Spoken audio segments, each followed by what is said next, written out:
On dit les premières difficultés lorsque tu danses dans le business, quand tu es de la diaspora, et même si parfois tu es sur place, c'est le personnel. Le personnel. Le personnel.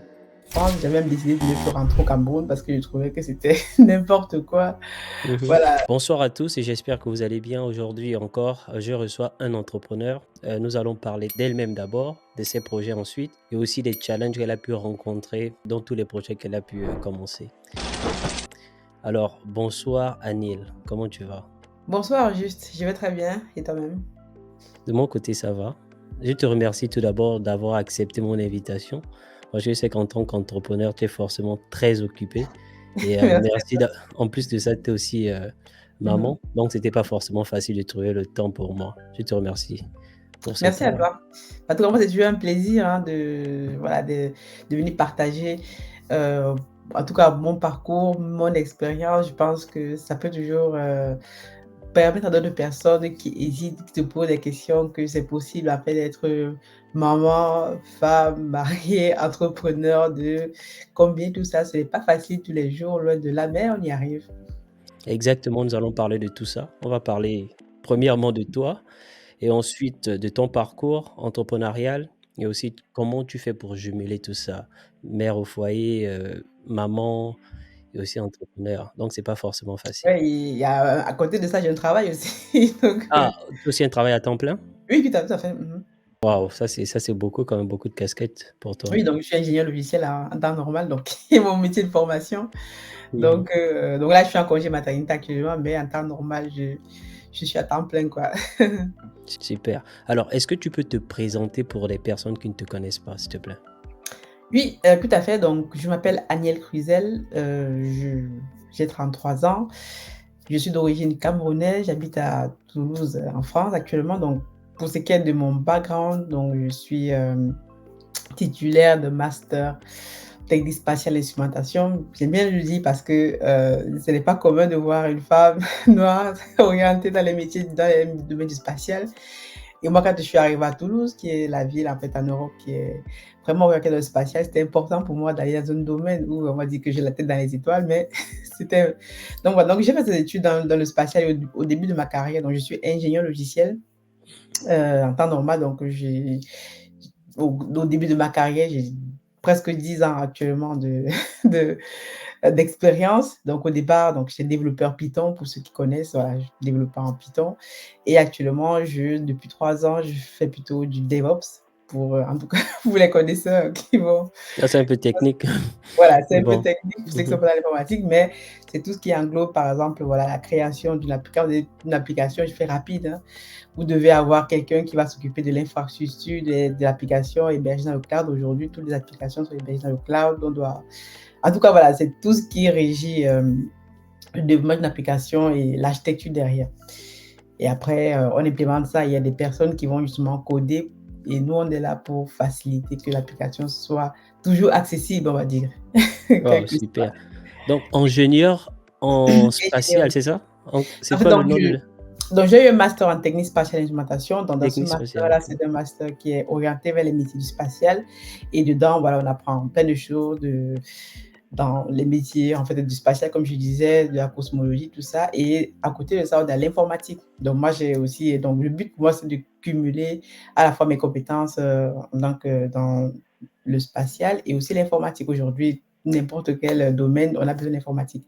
Donc au début de ma carrière, je commençais à être développeur Python et je travaillais pour des entreprises justement orientées dans le spatial, comme par exemple le CNES, qui est l'agence française de bon, pas pour le CNES, mais pour les sous-traitants du CNES, des entreprises connaissent qui travaillent avec pour Airbus, ici à Toulouse, Défense and Space. Donc, en tout cas, toutes les entreprises qui ont en fait su des projets qui s'orientent dans le spatial. Et au fur et à mesure de ma carrière, je me suis diversifiée. Voilà, je travaille pour des entreprises, voilà, dans le e-commerce, voilà, dans la banque, la finance, mais voilà. Mais c'est Mais ça a toujours, l'air très intéressant, en fait, ce que tu fais. Mais pourquoi tu as décidé de te lancer dans l'entrepreneuriat? Tu pouvais oui, il y a des... tranquillement Mhm. décider de, voilà, de faire une carrière dans Mhm. une grosse entreprise et puis t'arrêter là. Oui, tout à fait, c'est ce que je faisais au départ, hein, parce que c'est ce que je au départ, comme je disais, ça fait près de mais bientôt 10 ans que je travaille, donc 5 premières années, 6 premières années, voilà, en tant qu'ingénieur, en France, voilà, on gagne bien sa vie, j'ai fait ma vie, je suis mariée, j'ai un travail, une petite fille, que j'avais déjà, une petite fille et donc moi, bah, tout roulait tranquillement. On pourrait se dire que je suis arrivée et j'avais même décidé puisque moi, je suis arrivée en France pour la petite histoire en 2009 et comme je disais, je suis origine du Cameroun. Donc je suis arrivée Directement après l'obtention de ton bac ou? donc moi, je suis arrivée après 2 ans de classe préparatoire au OK. Cameroun. Voilà, les classes préparatoires aux écoles d'ingénieurs en France. Donc on fait 2 ans après le bac, on fait un concours pour entrer dans ces classes-là. On faisait un Mmh. concours et dans les classes préparatoires intégrées. Moi, je suis arrivée là et donc voilà, on a bossé dur, on était très peu de filles, on a bossé Mmh. dur et dans le but après 2 ans, on était intégrés dans des écoles en France, ou, je pense au Sénégal aussi, il y a une à Douala, il y a, au Cameroun. Mmh. Et moi donc, pendant ces 2 ans-là, je devais intégrer justement une école d'ingénieurs et manque de peau, ma famille n'avait plus d'argent, on n'avait pas d'argent pour, parce que c'est des écoles privées. Ils coûtent très cher, l'une à Rouen, l'une à Limoges, tout ça et donc on n'avait pas de sous quoi pour payer la caution mais j'avais déjà une de mes premières grandes sœurs, mon aînée, qui était déjà en France et qui déménageait dans le sud de la France justement parce qu'elle était avant au nord dans le nord de la France et elle m'a dit: «Bon, je vais dans une ville et je vais voir si je peux contacter l'université pour, bah, présenter ton dossier» en gros. J'ai dit: «C'est déjà mieux que rien», vous voyez? Voilà, au lieu de rester au pays, aller à la fac, c'était déjà mieux que rien parce qu'on ne pouvait pas payer, les écoles d'ingénieurs vu les sommes qu'on demandait et c'est donc comme ça que, voilà, j'intègre, l'université en deuxième année, donc je reprends en deuxième année après avoir Oh, fait tu 2 ans. quittes le Cameroun en deuxième année pour venir en France en deuxième année? Je quitte le Cameroun après 2 ans de classe préparatoire que j'ai validées parce que OK. pour passer en classe supérieure, il fallait 12 de moyenne à chaque fois et donc j'ai validé mes classes préparato mes classes prépa et normalement l'année prochaine, je devais être en troisième année, donc en classe en école d'ingé Ouais, en je vois. troisième année, on va dire. Puisque tous mes amis, tous mes collègues, eux, sont en Mmh. troisième année en licence, en école d'ingé, en fait. Mmh. Et moi donc voilà, je n'ai pas d'autre alternative donc je prends en tout cas la seule voie qui s'ouvre à moi, c'est l'université et il faut donc que je reprenne en deuxième année puisque, voilà, quand vous entrez à l'université venant d'extérieur, vous ne Mmh. pouvez pas directement rentrer en troisième année, c'est licence donc et donc on me dit donc: «Si on veut reprendre, il faut reprendre en deuxième année». OK. Bon, c'était frustrant pour moi. Je me dis quand même que bon, vaut mieux ça que rien en fait. Mais, après tes études, à quel moment tu te lances donc dans l'entrepreneuriat? Oui, donc moi je me lance donc il y a pas longtemps, il y a en 2020, lors du covid en fait. 2020, OK. Lors du covid et comme je disais, moi, ça faisait 10 ans que je suis en France. J'avais même décidé de ne plus rentrer au Cameroun parce que je trouvais que c'était n'importe quoi. Mmh. Voilà, on se faisait arnaquer en tout cas en écoutant les retours d'expérience des gens.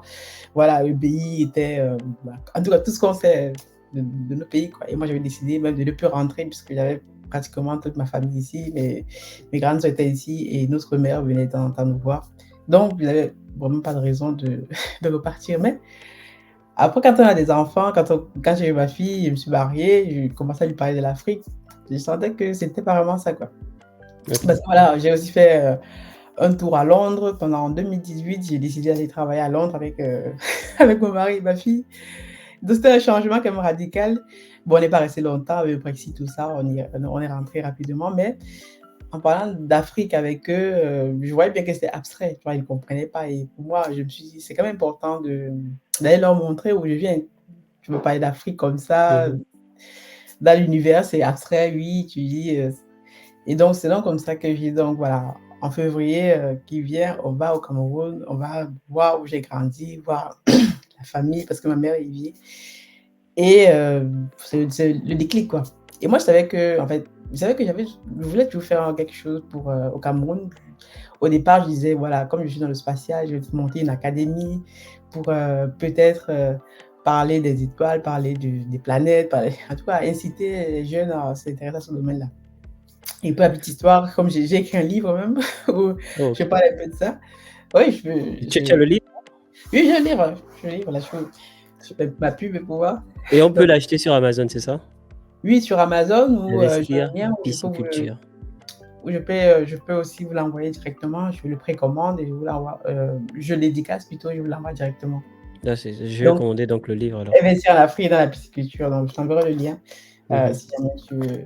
Et donc dedans, j'en parle même et moi quand je discutais avec mes camarades en leur disant ce que je veux faire parce qu'ils me disaient: «Mais Aniel, pourquoi tu es dans le spatial?» Les autres étaient dans, les écoles d'ingénieurs, dans l'électronique, dans l'embarqué et moi quand on me faisait des retours d'expérience, ils me disaient: «Mais tu es dans le spatial, qu'est-ce que tu vas aller faire de ça au pays? Les gars ont faim au pays, comment tu vas parler d'étoiles, personne ne va te croire». Mais en fait, la question, mais pourquoi tu as choisi le spatial? Venant Mais du parce Cameroun, il y a pas trop, de qu'effectivement. rapport avec le spatial. Mais pourquoi je vais aller au spatial, c'est, donc quand je suis arrivée à Toulouse, justement, je suis arrivée à Toulouse parce que aussi j'ai rencontré mon copain qui est devenu mon mari après et donc lui, il habite à Toulouse et donc moi, j'étais dans une petite ville qui s'appelle Albi avant et qui est à 1 heure de Toulouse et moi, je suis donc parce que je venais aussi continuer mes études à l'université de Toulouse puisque la ville où Mmh. j'étais s'arrêtait en 3e année. Après ma licence, il fallait que j'aille à Toulouse, enfin tout le monde allait à Toulouse pour, continuer, ses études, quoi. Et donc, c'est vraiment très bête, hein, on regardait beaucoup les films de Stargate. Ah ouais, donc en fait, on regardait beaucoup les films de Stargate et dedans, voilà, il y a l'actrice et tout qui parle beaucoup de spatial, qui parle d'astrophysique, qui parle de physique, de mécanique quantique et ce sont les choses que j'apprenais à l'université et tout et ça m'intéressait, quoi. Et donc en master, donc quand il faut choisir un master, j'ai dit: «Voilà, je suis dans une ville, voilà, qui est orientée vers le spatial, qu'est-ce que je peux choisir, quoi?» Donc j'étais allée me renseigner au niveau des métiers, il y avait un forum et tout, donc j'ai dit: «Ah beh, ça peut être intéressant ce master-ci», c'est un master professionnel à la fin et ça veut dire que ça nous oriente dans les métiers spatiales et c'est la ville où il faut être, quoi. Et c'est comme ça que je je choisis Je OK. ce master-là, en gros, quoi. Donc pour revenir sur ce qui m'a motivée à me lancer, comme je disais, donc je rentre au pays en 2019 avec, ma fille et mon mari et moi je me disais que oui, le pays avait changé, quoi. J'arrive et tout, je dis: «Bon, quand j'arrive à l'aéroport C'est déjà, quand tu rentres, c'était la même chose, ça avait pas trop changé on chez coupe la toi? lumière déjà, je dis: «Mais» ma fille me dit: Waouh! «Mais maman, qu'est-ce qui se passe et tout?» Je dis: «Non, t'inquiète pas, ça va revenir», donc vraiment, on coupe la lumière, le billet de s'éclairer avec des bougies, avec des lampes, bon avec des bougies surtout, bon après ça revient, Tu étais donc rentré après le après combien de temps? hein?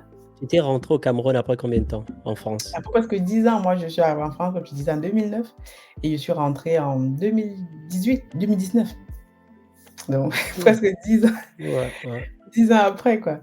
Et moi, voilà, c'est vrai que je ne suivais pas beaucoup souvent les actualités, je pensais quand même que ça allait changer et j'ai décidé, comme j'avais ramené quelques fournitures scolaires quand même, j'ai dit que je vais aller du coup dans mon ancien collège pour donner des fournitures scolaires. C'est quand même que voilà, c'est des choses que les élèves ont besoin, quelques stylos, cahiers et ce qui m'a choqué, c'est que voilà, sur la route et tout, je sais qu'il y avait un trou, moi, qui m'a marqué parce que quand j'allais à l'école, j'allais à pied et Mmh. il y avait un gros trou, nid de poule, on va dire, qui était là, qui a même encore, qui s'est accentué, quoi. J'ai dit: «Waouh» et je me dis: «Qu'est-ce qui s'est passé?» Tu as tout en fait, j'étais vraiment, je dis: «Mais» moi, quand je suis arrivée, j'étais là, les études, je savais qu'il fallait moi, les études. Voilà, moi, je viens d'une famille très, très pauvre, donc on n'avait pas beaucoup d'argent et pour moi, c'était les études, pas en tout cas, avoir l'ascension sociale par les études. Et donc moi, j'étais voilà, je travaillais, je faisais des petits boulots pour, payer mes études et en même temps, j'allais à l'école, quoi. Donc je suivais très peu les informations du Cameroun, parfois quand voilà, je savais qu'il y avait les manifestations des gars, mais bon, je ne suivais pas trop quand même. C'est à ce moment-là que quand j'arrive au pays, je me rends compte que oui, je me disais: «Ah mais qu'est-ce qui s'est passé?» On dirait que le tsunami est passé donc comment 10 ans après, il y a rien qui a changé et c'est là que ça commence à travailler dans la tête, quoi. Je me dis qu'il y a quand même à mon niveau, je peux peut-être faire quelque chose. Je sais pas quoi, mais je peux faire quelque chose et OK, et c'est comme c'est ça que, il y a des anciens camarades à qui que je revois et tout et l'un d'eux justement quand je rentre en France et tout, il me dit: «Oui, j'ai appris que tu étais là», donc par un autre ancien camarade, il me dit: «Bon, qu'est-ce que tu fais?» Voilà, les formalités, quoi et donc moi je lui demande: «Qu'est-ce que tu fais?» Il me dit: «Oui, Yannick, là actuellement, c'est chaud, c'est dur le pays est dur, toi le tu sais?» pays Il dit: «Oui, oui, le pays est dur, j'ai pu constater ça et tout» et il me dit: «Voilà, j'ai des projets, je veux lancer X, Y, Z, est-ce que tu peux me conseiller?» C'est que voilà, tu es toujours, très intelligente et j'ai dit: «OK, bon, présente-moi ce que tu as à faire, si je peux te donner quelques conseils, mais par contre, moi, je ne peux pas te financer les projets, moi, je n'envoie pas l'argent comme ça aux gens». Et parce que voilà, et c'est comme ça que me présentent des projets, voilà, de transformation, de transport, de ça et d'agriculture. Et comme je sais qu'ils ont des ce sont des propriétaires terriens, ce camarade-là. Mmh. Et donc c'est là comme ça j'ai dit: «Bon, je sais que vous avez de la terre, donc si tu fais de l'agriculture, ça peut être intéressant». Et il me dit: «Oui, est-ce que tu peux me financer?» J'ai dit: «Bon, moi je peux pas te financer, donc ben, si je me lance dans ce projet avec». C'est toi qui lui as proposé de se lancer dans l'agriculture, c'est ça? Oui, parce qu'il m'a présenté des projets, tu vois? Mmh Donc il mh. m'a présenté, 2-3 projets, l'un dans le transport, l'autre dans l'agro-business et l'autre dans je sais plus quoi. Donc il regarde des business comme ça qu'il veut faire pour, Mmh. essayer de gagner un peu d'argent. Et donc moi je lui dis donc moi d'après ce que je vois, le transport, bon, c'est quand même chaud au pays, c'est quand même chaud et je vois et moi je dis que l'agriculture, je sais que la terre ne ment pas donc La on dit terre que ne la ment pas, c'est vrai. On dit que la terre ne ment pas, donc si tu te lances dans l'agriculture, je pense que ça peut être intéressant. Moi, je dis ça comme ça peut être intéressant. Il dit: «Bon, voilà, est-ce que tu peux m'aider? Est-ce que tu peux me financer?» Je lui dis: «Bon», c'est quand même quelqu'un avec qui, voilà, quand on a fait les 400 coups, on a galéré ensemble, il dit: «Bon, qu'est-ce que je vais faire?» Je lui dis: «Bon, si je m'engage dans ce projet avec toi, je peux travailler avec toi, donc voilà, financer une partie, on travaille ensemble en collaboration. C'est vraiment là que je vais m'impliquer et je pense que c'est là où je vais t'apporter ma meilleure aide, tu vois? Parce que si je t'envoie 100 €, 200 €, C'est pas après, vraiment ça, ouais. c'est pas vraiment ça, quoi. Mais si je m'implique, je sais que quand je m'implique dans quelque chose, je vais aller au bout des choses, je vais chercher la solution et c'est comme ça qu'on Donc toi-même, tu as voulu être impliqué dans le business? oui, j'aime bien être impliquée parce que je me dis aussi, bon, c'était aussi une façon pour moi de pouvoir l'aider et pour moi aussi de pouvoir avoir un pied au pays, de pouvoir commencer à peut-être implémenter quelque chose qui était dans ma tête depuis, implémenter. Moi, j'avais l'idée d'implémenter une académie au pays. Mais je me suis dit, pourquoi pas commencer par là? Ça Mais va me avant ça, tu prendre avais pas d'expérience dans l'agriculture, hein? rien du tout. Bon, là, à l'époque, j'allais au champ avec ma grand-mère. On plantait le maïs, on plantait avec ma mère, on plantait le maïs, mais pas vraiment d'expérience dans l'agro-business, quoi. Et c'est donc comme ça que, bon, je l'envoie 100 €, je sais plus combien je l'ai envoyé au départ. Bon, il voit ses parents, il dit que voici, voilà, mon ancienne collègue qui est revenue, elle veut on veut travailler ensemble pour faire X, Y, Z. Donc, ses parents lui disent: «OK, pas de souci, bon, il y a du terrain ici si tu veux. Prenez 1 hectare, faites ce que vous voulez». Et donc, on lance un champ de maïs. Voilà, j'envoie les sous, ils font on fait un champ de maïs et tout ça. Bon, après, je me rends vraiment compte en faisant des recherches que si tu veux vraiment gagner de l'argent dans le maïs, il faut mécaniser, il faut des surfaces énormes et tout. J'ai dit: «Bon, moi, j'ai pas je n'ai pas assez de Est-ce fonds». que tu te rappelles du budget de départ? Bien, au départ, donc je te dis, j'ai envoyé une centaine d'euros, hein, 150 €, 100 € comme ça, parce qu'il fallait défricher et après il fallait acheter les semis, il fallait Combien payer les d'hectares? hein? Combien d'hectares? C'était 1 hectare, c'était C'est 1 1 hectare. hectare. Bon, l'équivalent d'1 hectare que ses parents avaient mis à disposition que, voilà, vous voulez tester quelque chose, bon, prenez prenez derrière la maison là. Testez votre truc et après on voit ce que ça donne. Et donc on a fait le maïs, d'ailleurs même le maïs là, même ils ont même mangé même je ne sais même pas où c'est passé bon. Bon ils ont fait du parce qu'on a, fait le maïs, on a récolté et après derrière il fallait le vendre quoi. J'ai dit: «Bon, séchez-le» puisque justement on ne s'était pas préparé. Il fallait, le vendre, aller chercher des clients, tout ça et le maïs au champ, ça commence à se gâter donc ils ont récolté le maïs, j'ai dit: «Bon récoltez-le, séchez, faites de la farine avec, bon au pire mangez-le quoi». Je me dis: «Qu'est-ce que vous voulez que je vous dise?» Donc c'est comme ça et après à un moment donné, il me dit donc bon, dans mon village, puisqu'en fait son village est pas loin de Yaoundé, la capitale donc du Cameroun. Dans mon village, il y a quelqu'un qui fait de la pisciculture, j'ai aussi mon oncle qui fait de la pisciculture et c'est intéressant, je vois que chaque mois récolte des poissons qu'il met à la vente et tout. Ça peut être intéressant. J'ai dit: «Ah, la pisciculture, ça me parle pas». Je fais des recherches et tu dis: «Effectivement, c'est un domaine qui est super intéressant». Bon, renseigne-toi auprès de ton oncle Mmh mh. et si ça marche vraiment bien, ben, on et comme je sais aussi que parmi leurs terrains, il y a une grosse partie qui est marécageuse, donc on peut travailler en étang sans forcément, avoir un gros budget pour, faire la Mais pisciculture. est-ce que tu peux expliquer la pisciculture pour, ceux qui ne Mmh. connaissent pas ce que c'est? Oui, c'est quoi la pisciculture? La pisciculture, c'est une branche de l'aquaculture. Donc l'aquaculture, c'est tout ce qui est élevage, que ce soit des plantes, des choses dans l'eau. Tout ce qui est voilà, on élève les choses dans l'eau. Dans Mmh. l'aquaculture, vous allez retrouver l'élevage des crevettes, par exemple, vous allez retrouver plein de choses et la pisciculture, donc c'est la branche qui élève les poissons. Pisciculture, voilà, ça vient de poisson. Donc c'est essentiellement l'élevage des poissons, de façon artificielle. Ça peut être, dans des étangs naturel, comme on fait dans, dans des zones humides, où on crée des étangs, où on met des poissons et on les élève, ou alors hors sol, ça veut dire qu'il y a des gens qui ont des bacs qu'ils installent, ils mettent de l'eau, et un peu comme un aquarium, mais un Mmh. super géant, quoi.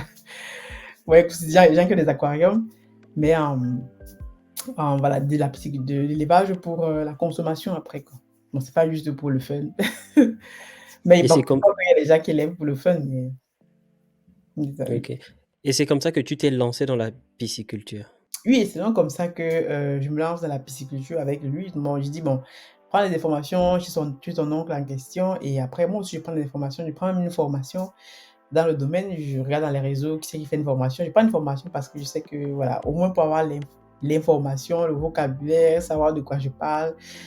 Donc je prends une formation, je lui donne même aussi la formation, je dis: «Bon, voici une Est-ce formation que tu que te j'ai». rappelles, désolé de te couper, est-ce que tu te rappelles de combien tu as dépensé pour cette formation-là? Oui, j'ai dépensé, 500 € et quelques, 530 €. En ligne, c'était en ligne, je précise. C'était en ligne, donc c'était déjà pour avoir les bases en pisciculture, et c'est une formation que quelqu'un qui avait fait, la pisciculture dans, Mmh mh. bon, je sais pas si je peux donner la personne qui a fait la formation ici, mais mais bon. Donc Non, bah, tu peux t'exprimer librement, hein. oui, donc je prends une formation, oui, après je prends une formation, je suis investi au pays, donc Lipsimo, c'était l'une des, bon, j'ai pris d'autres Alors formations. Philippe Simo, c'est un gars que moi j'apprécie beaucoup, hein. Voilà, donc en fait, c'est une des 2e formations que je prends avec lui, ou 2e ou 3e, je sais même plus. J'ai pris les formations avec lui. Mmh Donc je mh. prends une formation parce que j'ai vu une de ses vidéos, il parlait de pisciculture, il élevait les poissons quelque part à Douai. J'ai dit: «Ah, pourquoi pas aller prendre une formation chez lui, soutenir un frère». Et donc je trouve cette formation qu'il avait fait, une formation en ligne où il montrait un peu, voilà, comment faire pour élever. Bon, c'était vraiment très, très light, quoi, je veux dire, c'est comparé au background que j'ai aujourd'hui dans le domaine, voilà, je me dis: «Bon, mais au moins ça avait le mérite d'expliquer les bases, qu'est-ce qu'on appelle la levain quand tu veux faire ceci». Et c'est donc comme ça que je commence. Et je passe même le lien de la formation à mon collègue en question pour lui dire: «Bon, voici une formation que j'ai faite, informe-toi, et aussi, va sur le terrain, rencontre, ton oncle, son technicien, et qu'on prenne des informations, quoi». Et après derrière, on va chercher un technicien qui a déjà fait dans le domaine pour nous aider à creuser les étangs, et c'est comme ça qu'on fait. Donc il trouve un technicien qui nous dit qu'il, voilà, il a déjà fait ça il travaille pour les grandes personnes au pays, il sait un peu comment les gens. Donc on commence avec lui. Il nous creuse 2-3 étangs. Bon, on se rend très vite compte que le travail n'y est pas vraiment. Donc lui-même se rend compte, parce que c'est lui qui est sur le terrain Mmh mh. pour, superviser l'activité, et il me rend compte, ici, quoi, de comment ça avance et tout. Et donc on change de technicien, et là on reprend un autre parce que là où on travaille, il y a une école pas loin, de une école d'agriculture, ils font aussi de la pisciculture. Je dis: «Bon, vu qu'il y a une école pas loin de là où on travaille, c'est mieux que tu ailles à l'école te renseigner, dire: "Voilà, tu veux faire tel projet", peut-être que tu rencontres l'ingénieur en chef qui s'occupe exactement de cette branche dans cette école. Et donc c'est comme ça qu'il y va, donc on embauche même cet ingénieur en chef. Bon, les ingénieurs au pays, oh, qu'est-ce que c'est? On embauche OK. cet ingénieur, et on lui dit: «Bon», je lui dis: «Bon», je discute avec lui au téléphone, il dit: «Bon, voici un projet, on veut faire ça, je vois que c'est très intéressant. Vous êtes dans le domaine, si vous pouvez nous accompagner dans ce qu'on veut faire et tout, nous donner votre expertise, on va vous payer par mois tel, tel, tel». Et il est d'accord. Et c'est comme ça qu'on travaille avec lui, bon, on met 5 000 à levain d'abord, on perd vraiment, on se rend compte qu'on perd de ça, pas les poissons où les gens ont volé ou comment, mais toujours est-il que, voilà, il nous accompagne, il nous donne l'expertise qu'il peut nous donner là, et après voilà, après un an, parce qu'un an comme ça, je vais donc au pays pour effectivement toucher du doigt le le business qu'on a lancé quand même. Donc je reviens encore avec la question, combien, tu as dépensé pour débuter ce business de pisciculture? Donc Est-ce que tu première, te rappelles? combien, bon, j'ai les fichiers avec tous les chiffres, donc au Mmh mh. départ, je ne suis pas tout donc je suis toute seule au départ avec lui, et après vu que je parle, je me dis: «Voilà, je suis dans un projet comme ça, il faut que je commence à parler du projet». Et après en parallèle, quand moi je rentre de Londres aussi, j'ai une amie qui m'introduit dans une entreprise de MLM, de MLM, quoi, marketing de réseau. Mmh Et mh. donc c'est vraiment une super formation parce que moi, c'est la première fois que je me lance dans le business, ma première entrée dans le business, c'était par le MLM, en fait. OK. Donc, ça veut dire que voilà, on nous apprend. En plus, c'est une entreprise américaine, donc on parle anglais. Et moi, je parlais anglais, du coup, je venais de Londres. Donc, elle m'apprend voilà, comment. En fait, il faut contacter les gens pour leur proposer tes services, tes produits, te présenter. Et donc, je commence Je comme vois. ça à Moi parfaire. aussi, j'étais dans ça, en fait. Non, non, non, c'est une bonne formation. Moi, c'est une bonne formation. Voilà, je commence à développer des équipes et tout. Je fais des formations, je fais des présentations. Et comme je suis dans les groupes business, donc voilà, pour pouvoir parler du business, il faut être dans les groupes business avec les personnes qui ont le même mindset que toi parce que je commence à me rendre compte on fait du développement personnel aussi dans le MLM, c'est super important pour travailler le mindset. C'est comme ça que je commence à faire apprendre les premières formations de Philippe Simo, sachant que quand tu prends des formations, tu es dans un groupe en tout cas de De formateurs, travail, en quelque sorte. d'élèves. D'accord. Et ce qui est intéressant, c'est que tu es dans un groupe d'élèves et là-dedans, tu vas aller chercher des personnes à qui tu peux parler de tes produits, de tes services. Et c'est comme ça que moi, je commence à parler donc genre, je contacte individuellement, tu vois. Je me dis, bon, voilà. Nous, dans le MLM, on dit, il faut contacter individuellement. Je peux contacter, si tu veux, avoir, par exemple, 10 prospects qui vont acheter tes produits. Tu dois contacter même 100 personnes, tu vois, un peu. Donc, c'est vraiment c'est la loi du nombre. Et c'est intéressant. Parce que Mmh. dans cela, tu vas avoir des noms, des oui. Et tu vas, au fur et à mesure, parfaire ton discours et jusqu'au moment où tu auras peut-être un achat. Et donc, on fait des conférences en ligne, comme on est en train de faire là, on présente l'activité, on montre comment présenter l'activité. Et donc, c'est vraiment une expérience intéressante parce que ça m'a vraiment permis bah, de ne pas considérer un non comme un échec. Non, c'est non. Tu passes Ouais. à, tu passes à autre chose.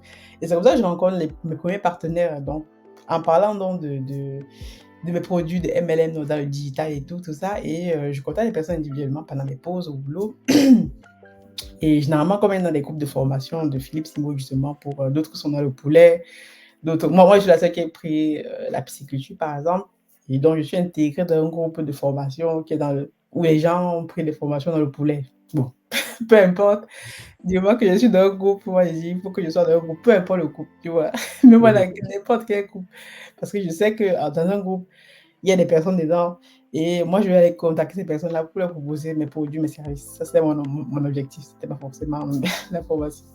Ouais. Et donc, c'est comme ça que je commence à parler j'appelle les personnes. Je leur dis, bon, moi, je fais ça, je fais ça. Est-ce que j'organise une conférence tel jour, je pense que ça peut intéresser pour faire ça. Il me dit, OK, on discute très, très facilement. Et moi, je lui pose la question, bon, tu es dans le groupe poulet, donc j'espère que tu as lancé ton business de poulet au pays. Et la majorité des personnes me disaient que non, vraiment, j'ai pris la formation, mais c'est compliqué, tu sais, la famille, le, le truc, les amis. Et moi, je dis, OK, ben Et moi, pourtant, ils avaient déjà dépensé l'argent pour la formation. hein?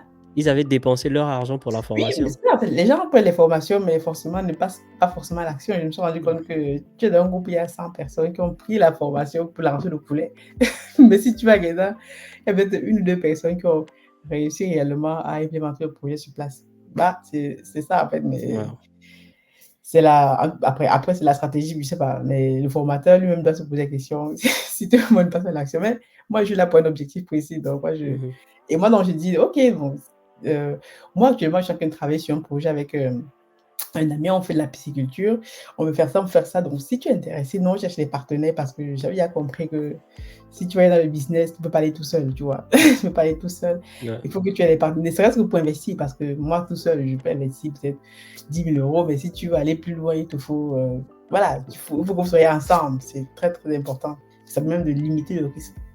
Et c'est comme ça que je rencontre mes premiers partenaires en parlant. Il dit: «OK, moi, je suis intéressé, moi, je veux faire le poulet, mais je peux commencer la pisciculture avec toi et au fur et à mesure, on voit ce que ça donne. Le poisson aussi, ça donne de l'argent. Le but pour eux, majoritairement la diaspora, c'est d'investir, en Afrique, de faire quelque Ouais. chose, au pays. Donc, Exactement, ouais. on est alignés, par rapport à ça. Et donc c'est comme ça que je rencontre un premier partenaire qui est en Italie. Donc je présente le projet, je présente le collègue en question, je l'intègre dans notre groupe qu'on avait créé pour travailler et c'est comme ça qu'on commence, donc à envoyer de l'argent. Donc au départ, bon, ce collègue-là envoie peut-être 1 000 € pour, creuser des temps. Donc le collègue en question qui est au pays nous dit: «Bon, on a un technicien qui veut ça pour creuser des temps, il nous a demandé ça, ça, ça, ça». Bon, au départ, on est vraiment très naïfs. On est vraiment très naïfs, tous les prix qu'il nous donne, on ne discute même pas, du coup, on lui envoie l'argent. Ils Donc, ont ouais. beh, on commence à creuser des temps, on achète des 5 000 à levant, je pense, au début. On met dans Dans les étangs, on achète que des aliments pour Tu as pas. des moi je suis pas trop spécialiste de la pisciculture. Tu as Mhm. utilisé un terme, que j'ai pas trop compris Les là. alevins. Ouais, c'est qu'est-ce que c'est? En fait, les alevins, c'est les petits poissons. Bon, c'est vrai que OK. bon, tu as les poissons, tu as les petits poissons quand ils sont encore au stade de peut-être larve. Bon, non, tu as le stade de larve qui est vraiment les larves du poisson. Après, tu as les alevins qui sont très, très petits. Et c'est donc ces alevins, c'est les petits poissons, les bébés poissons Mmh. qu'on élève, donc qu'on grossit, donc on les donne à manger avec des aliments spéciaux. Donc vous Pour les achetez d'abord quelque part Oui, en pour fait, les élever? c'est ça parce qu'il y a des gens, par exemple, on élève du silure, du poisson-chat. Même si tu es élevé, on a eu à élever des carpes ou des tilapias, on avait testé, mais ça veut dire qu'il y a des gens qui ont une écloserie. Une écloserie, c'est voilà, un endroit, une sorte de laboratoire où on va prendre un mâle et une femelle, inséminer et derrière garder dans une chambre noire pour en fait, pour avoir des bébés poissons, quoi. Et c'est dans ces bébés OK. poissons que les gars vendent à partir de certains grammages, donc entre 10 et 12 grammes. Ils sont déjà aptes à pouvoir sortir de leur stade on va dire de bébé larve pour aller dans des autres, environnements et dans cette OK. étape-là, il faut faire très attention parce que tu peux aussi avoir des pertes, donc c'est tout important de choisir la personne qui a développé en fait, qui a fait les glosseries, quoi. Qui s'est qui a justement choisi une bonne espèce de poisson parce que si tu choisis une mauvaise espèce, tu peux avoir aussi des poissons qui ne grandissent pas, mais ça, on l'a su bien après. Mais toujours est-il que bon, le collègue en question qui est au pays, donc il se renseigne où est-ce qu'il peut acheter ça. Il en achète, on lui envoie de l'argent pour acheter et le technicien qui est là ou l'ingénieur il dit: «Bon, on a besoin de ça, on veut commencer pour tester avec, 5 000 à levain, donc les poissons». On compte Mais les 5 000. poissons, vous devez d'abord choisir quel genre de poisson vous voulez élever. Qui Oui, tout choisit? à fait. Oui, donc on choisit, comme je disais, le silure, Ah, le comme ça, poisson. à l'unanimité entre vous, vous Oui, décidez d'aller pour le sud? pourquoi on choisit le silure? Parce que, au Cameroun, en fait, dans la région du centre du Cameroun, il faut bien préciser parce que, si tu élèves ce poisson dans les autres régions, c'est pas forcément rentable parce que les populations ne mangent pas forcément. Tu vois, les habitudes alimentaires ne Mmh. sont pas les mêmes partout. Au Cameroun, il y a plus de de ça. Là, donc, en tout cas, dans le centre du Cameroun, à Yaoundé, par exemple, les gens mangent beaucoup du silure. On fait beaucoup de mets avec, beaucoup de plats avec. Et donc, c'est donc le poisson, ce poisson même que l'oncle en question du camarade élevait. Et donc, il y a beaucoup de gens qui élèvent ce poisson au pays. Et il y a une demande, il y a une réelle demande Les de demandes, OK. poisson, vu que les chiffres, après je me suis renseigné, mais les chiffres d'importation de poissons au Cameroun, on est à peu près à 200 000 tonnes qui sont importées chaque année. Un pays comme le Cameroun, Waouh! donc c'est plus Ouais, c'est de 100 énorme. milliards de francs CFA qu'on est comme que le pays dépense pour importer voilà, Seulement pour le poisson. du maquereau, de trucs et des poissons qui viennent de Chine qui Ouais.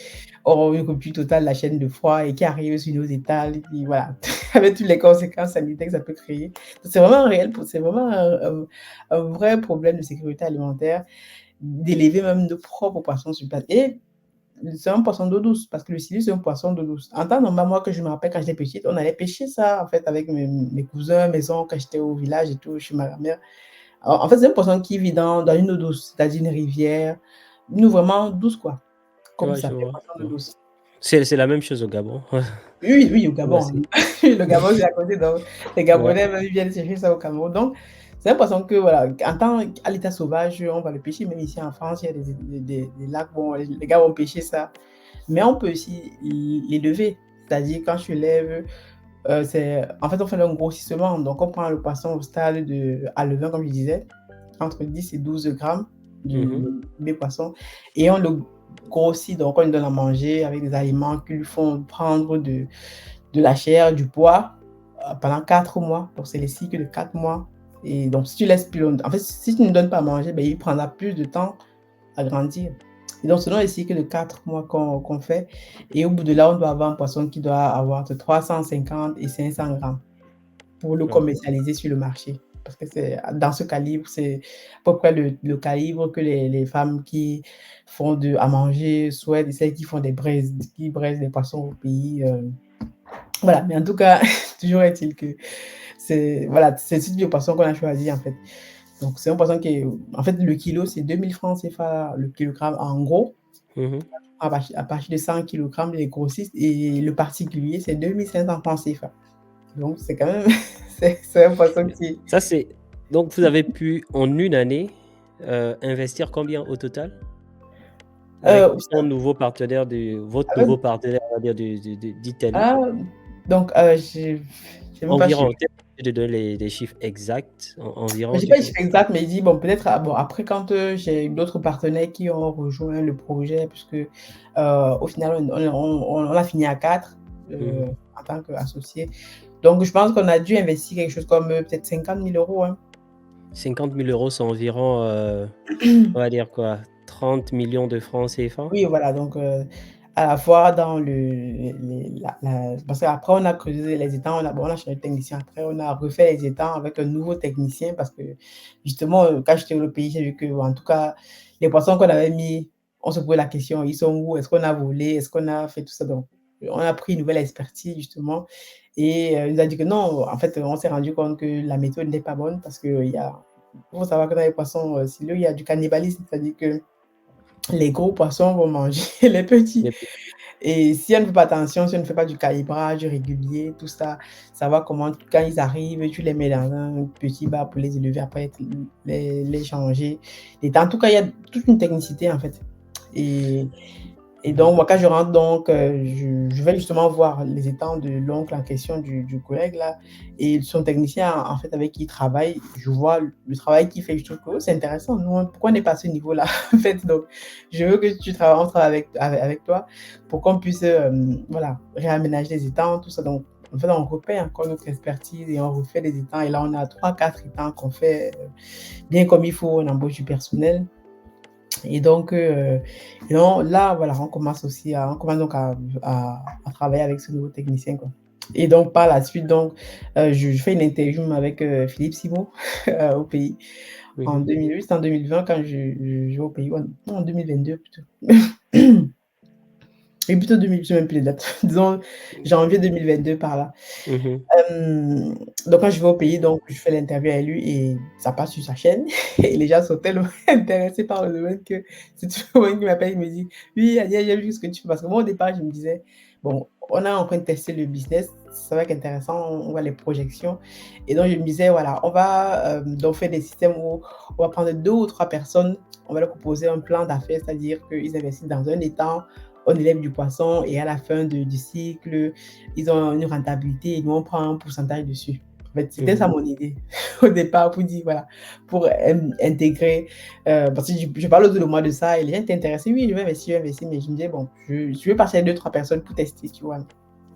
Et quand je passe donc sur, la chaîne de Philippe parce que je suis au pays et il vient au niveau des étangs, on fait l'interview au pied des étangs justement et donc les gens sont intéressés par le domaine et tout. Ils disent: «Waouh» et j'ai beaucoup de personnes qui sont intéressées, qui m'appellent: «Oui, je veux investir». Et là, je me dis: «Waouh». Si les gens sont intéressés comme ça, c'est qu'il y a vraiment quelque chose dedans et donc ce que je fais, je dis: «Bon, il faut que je prends des conseils. Il faut que je réfléchisse à un système, en fait, pour qui puisse, permettre à ces personnes qui vont être qualifiées de pouvoir investir dans le projet». Parce que moi, le but pour moi, c'est de dire: «Si je m'investis dans un domaine, il faut que je le fasse bien et que je le fasse que je vienne vraiment changer le game, quoi». Je fasse je le fasse de façon grande, quoi, en fait. Moi, le but Mmh. Revenons un peu sur ton projet. Tu as pu rentabiliser après combien d'années d'investissement? Est-ce que tu rentabilises déjà? aujourd'hui, on n'est pas rentable encore, vraiment. Vous n'êtes pas encore rentable, OK. Aujourd'hui, on n'est pas encore rentable puisque comme j'allais y venir, donc on va dire en 2022, avril 2022, je lance une levée de fonds auprès de la communauté, en fait, en leur disant: «Bon, voici le projet, les gens sont intéressés, donc voici la façon dont vous pouvez investir avec nous». Donc par contre, des actionnaires, des actionnaires parce que, voilà, on valorise, l'entreprise par rapport à ce qu'on a déjà fait jusqu'ici. C'est là, en fait, on crée, l'entreprise Africa Food Industries, en fait, pour, porter le projet Mmh. et on crée l'entreprise, on est les 4 associés du départ et on valorise l'entreprise. On dit: «Bon, vu qu'on a des personnes qui sont intéressées pour investir, on va ouvrir le capital pour permettre à ces personnes de prendre des actions et d'investir, d'injecter de l'argent pour, qu'on puisse non seulement, acheter d'autres espaces où travailler». Parce que là, où on travaillait, c'était pas un espace qui m'appartient ou qui appartenait plutôt aux collègues en question. Mmh. Quand c'est au pays que demain après-demain, on peut venir vous chasser, on peut venir vous chasser, on ne sait jamais Et avec les conseils justement de mon père, il me dit: «Bon, c'est intéressant ton projet, mais là où je suis en train de partir là, ce n'est pas il faudrait que tu puisses C'est sécuriser donc ouais. si tu as des associés, des gens qui te rejoignent le projet, acheter plutôt d'autres terrains». Justement, il fallait sécuriser le projet en achetant les gens investissaient en achetant des terres qui appartiendraient cette fois-là à l'entreprise et dont on pouvait travailler en toute, sécurité. Parce que les terres ne vous appartenaient pas et vous Oui, étiez en train de louer vas-y. donc là, on a commencé à travailler, comme je disais, c'était l'espace du collègue, Mmh mh. du camarade de départ où j'ai commencé. Donc, ce sont pas mes terres, ce sont ses terres à lui. Et donc, il est important quand on lance un projet de projet de détenir, en fait, d'être propriétaire de son espace. Parce que comme je disais, au pays, on ne sait jamais. On ne sait jamais. Les collaborateurs, ça peut changer, ou les amitiés, ça peut changer. Comme mon père me disait, quand il y a l'argent, il a changé de, il a changé de face, quoi. Ouais, c'est Donc, vrai. il me disait, voilà, c'est intéressant que tu fasses le projet dans un espace qui vous appartient. Comme ça, demain après-demain, vous êtes sûr vraiment que la terre, déjà, c'est acquis, quoi. Et donc, c'est ce qu'on a fait lorsqu'on a levé 175 000 euros. Nos cent trucs sont soixante-quinze mille euros.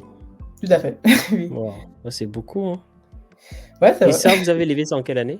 175 000 L'année euros? dernière, en 2022. En 2022?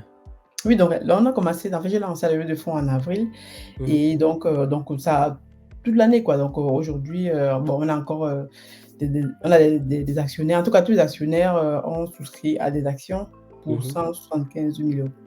Et vous avez fait votre levée de fonds où? Moi, en fait, moi, je l'ai fait en ligne. OK. En fait, je l'ai fait, on va dire, je n'ai pas utilisé les plateformes, machin. Moi, j'ai dit, avec ma chaîne YouTube, je parle du projet. Mmh Voici mh. comment vous l'investir. Donc, j'ai mis en place, bon, avec les outils. Moi, je dis, je ne vais pas dépenser grand-chose. J'ai dit, Mmh mh. bah, je mets des outils comme Google Forms. Tu veux en fait, j'ai d'abord fait une première réunion d'information. Voilà. Si on fait une petite parenthèse sur la levée de fonds, Oui. une première réunion d'information où je présente le projet, je présente ce qu'on a déjà fait, ce qu'on veut faire, quelles sont nos aspirations, qu'est-ce on veut faire avec cet argent-là. Moi, je dis, voilà, on veut acheter des terrains, on veut faire ça, on va élever, disons, à partir de peut-être 15 000 poissons et on aura telle rentabilité. Moi, j'ai vraiment fait un business plan, je me suis fait accompagner par un cabinet de conseil. Donc, on a monté le projet et donc j'ai présenté ça aux gens. Et voilà quoi, donc il y a des personnes qui étaient intéressées et donc qui sont passées à l'étape 2, c'est-à-dire maintenant voilà, réserver les actions, décider de les payer, en voilà, selon un calendrier bien défini. Waouh! Et donc maintenant après ils sont actionnaires, ils ont un statut d'actionnaire et donc ils ont un contrat de cession en bonne et due forme et après ils sont intégrés dans un groupe, de Mmh mh. d'actionnaires et on leur présente au fur et à mesure les activités qu'on fait au pays donc bon, voilà, donc au fur et à mesure qu'on recevait de l'argent, donc on a acheté des terrains. Je suis allée sur place moi-même signer. C'est quand même énorme, 175 000 euros, c'est plus de 100 millions de francs CFA. Oui, en effet, oui. Super ça. En effet, oui, mais bon, mais parce qu'au départ, tu vois, on devait et en fait, on a pu acheter des terrains puisque j'avais la chance que mon père était sur place, donc acheter des terrains pour, justement, sécuriser le business parce qu'on se dit: «En achetant de la terre, au moins demain après-demain, même si on perd tout, on a quand même acheté, la terre, quoi». Mmh Et mh. donc on est sur, on va dire 3 sites piscicoles aujourd'hui, donc un dans le premier site qu'on avait commencé à acheter, sur lequel on a commencé à travailler, donc c'est du marécage, quoi. Mmh Donc mh. ce qu'on fait au pays, c'est que bon, le marécage, c'est le domaine de l'État, le domaine de l'État, mais quand une personne est propriétaire de son terrain qui borde le marécage, qui est contigu au marécage, en fait, il peut exploiter ça. Et donc on a acheté, on a fait abandon coutumier, donc les propriétaires terriens abandonnent leurs droits coutumiers et donc tu leur payes, quoi, tu les fais comme une dotation.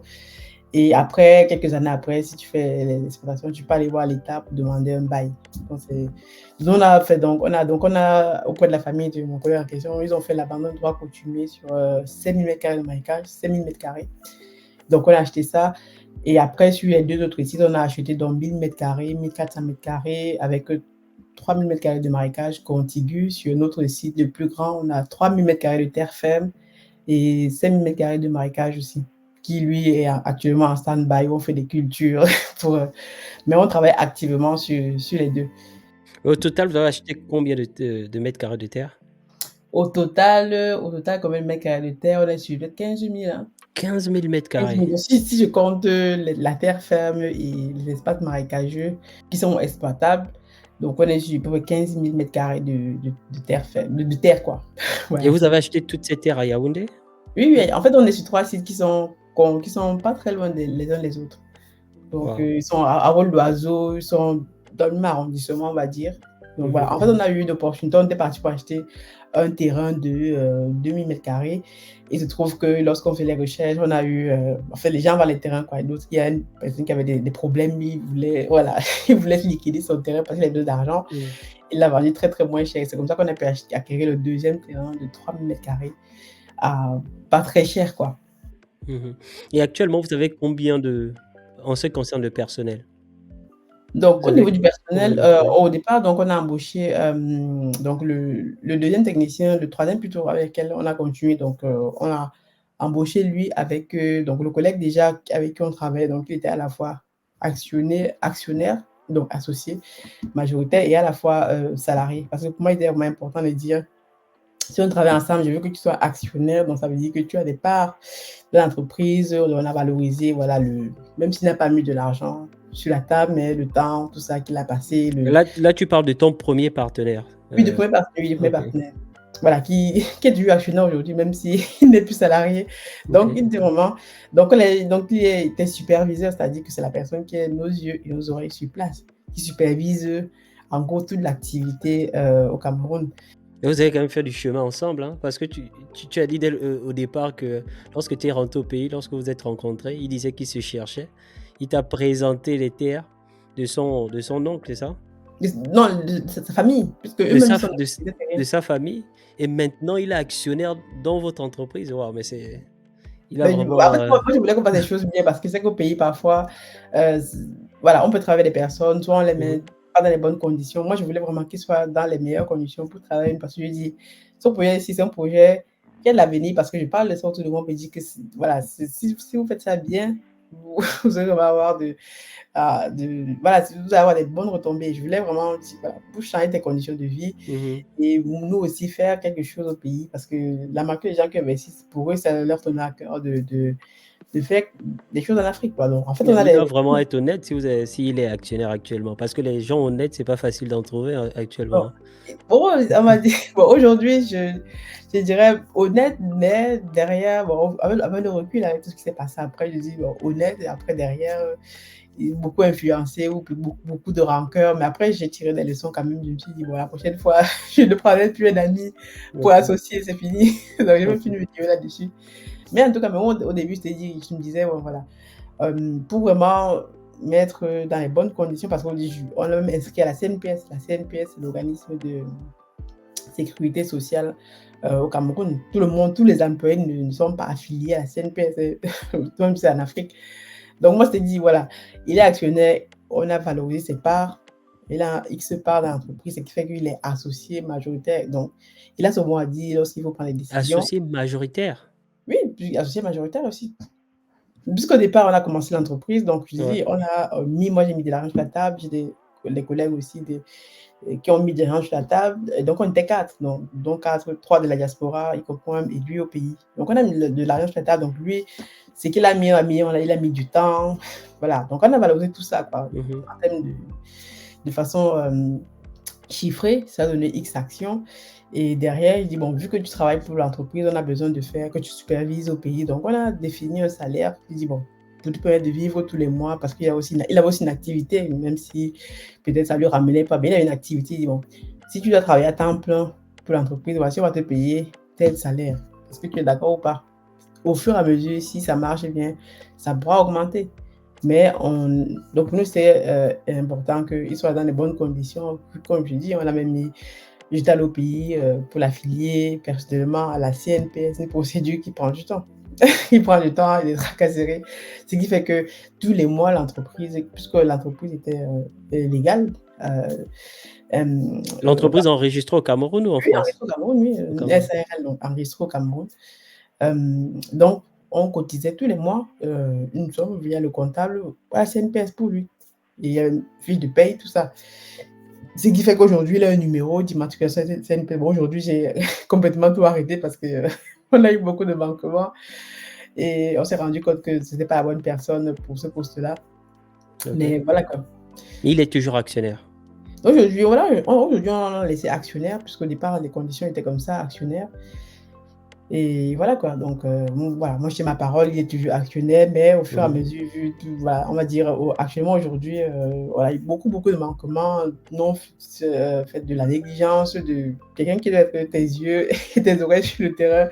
Quand tu te Mmh. rends compte que la personne est parfois de connivence avec les employés pour vous voler parce qu'après voilà, beaucoup de vols, beaucoup de manquements pour payer tout Essaie un ça. peu de nous parler un peu de tout ça, de des difficultés que tu as rencontrées, au Mmh. pays.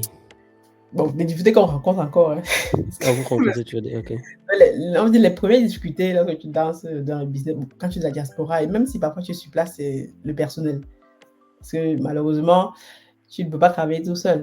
Mmh. Mais ce que je me dis, en fait, on s'est beaucoup rendu compte avec mes collègues, parce qu'on est en fait, on est plus des femmes qui dirigent l'entreprise et c'est une bonne chose parce que ça nous permet de mettre les choses vraiment droit comme il faut et de prendre le temps de voir les choses et les gens pensent parfois que quand c'est toi les femmes qui dirigent et tout, oh vraiment, qu'est-ce que vous faites? Bah, en fait, quand on est dans un milieu d'hommes, puisque le milieu Mmh de mh.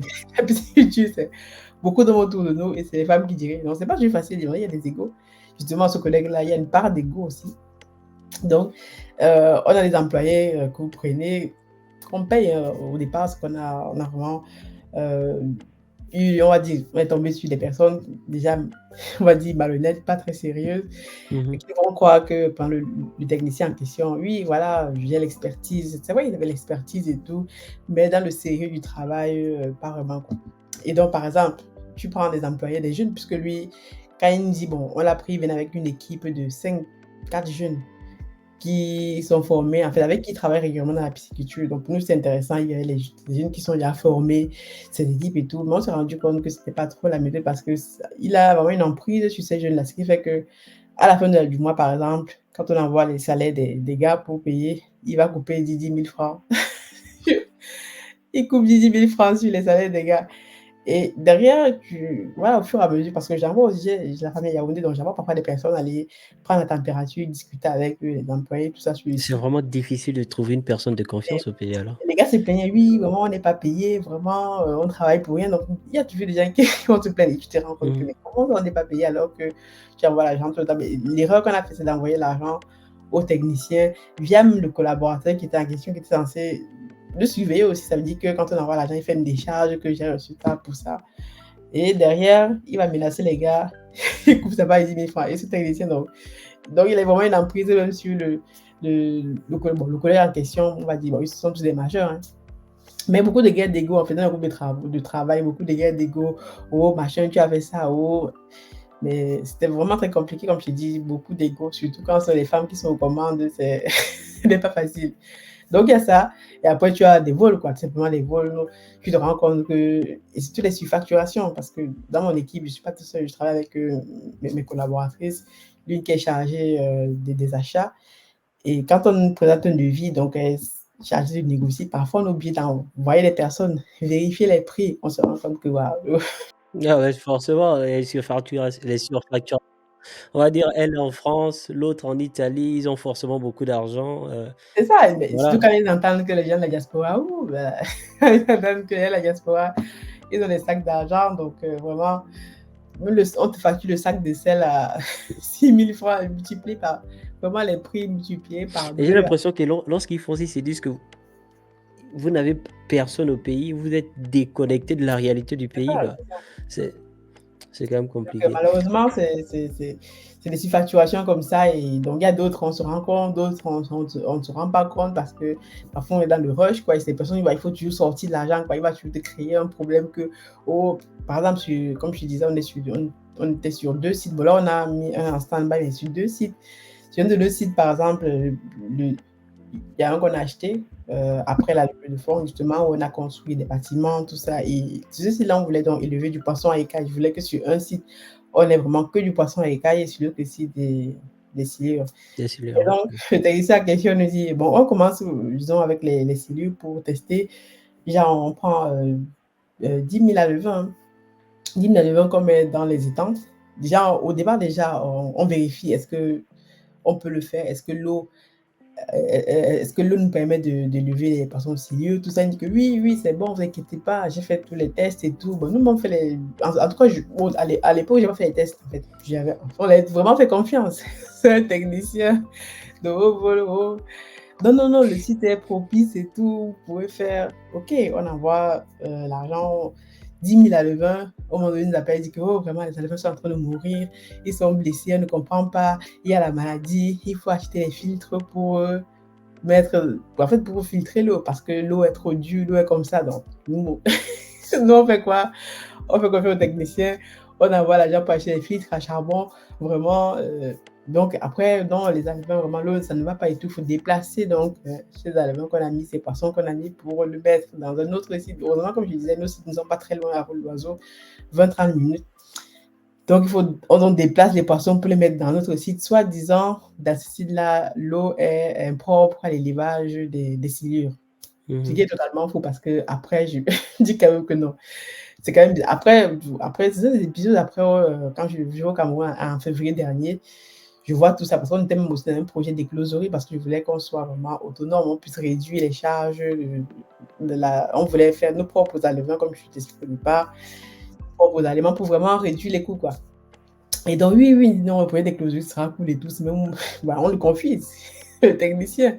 Voilà, il est dans le domaine, c'est même pour prendre les alevins, il a aussi une écloserie où il fait ses alevins. Donc, vraiment, quelqu'un qui est à tous les postes, quoi. Et pour nous, ça dit, bon, c'est intéressant, si on a un technicien qui est assez polyvalent, ça peut me permettre de gagner du temps.